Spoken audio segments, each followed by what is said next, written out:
Hello, gorgeous. Today we're talking about salt.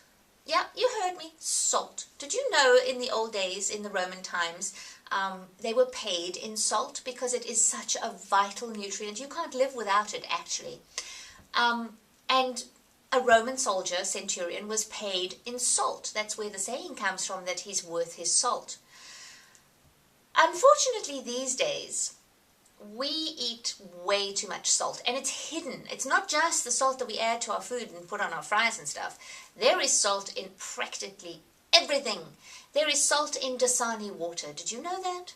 It is nuts that they'd add salt to water, but they do. And I have to tell you that about a year or two ago, my husband was feeling that he needed to shed some weight. He actually went to the doctor for his annual checkup, and they said, your blood pressure's a little high, try get your salt down first. And we used the tracking tool that I gave you, the Daily Plate, and all we did was track his salt intake.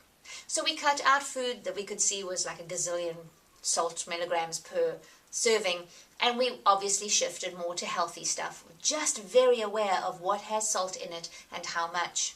It was educational, let me tell you. But what was interesting is that over the course of 3 months, the man lost 30 pounds. And he's still eating and still indulging in cookies that he likes, and I'm still making chocolate cake for him and stuff. All he focused on was his salt content, his salt intake.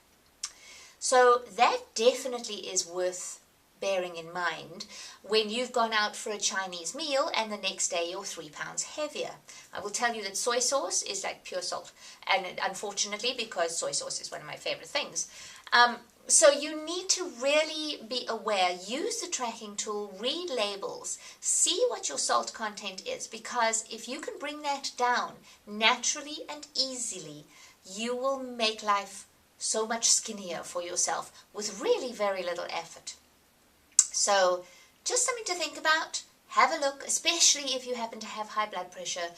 And if you're feeling a little bloated and holding water, that's a sure sign that you've overdone the salt. So just my tip for the day, sweetie, and I'll talk to you soon.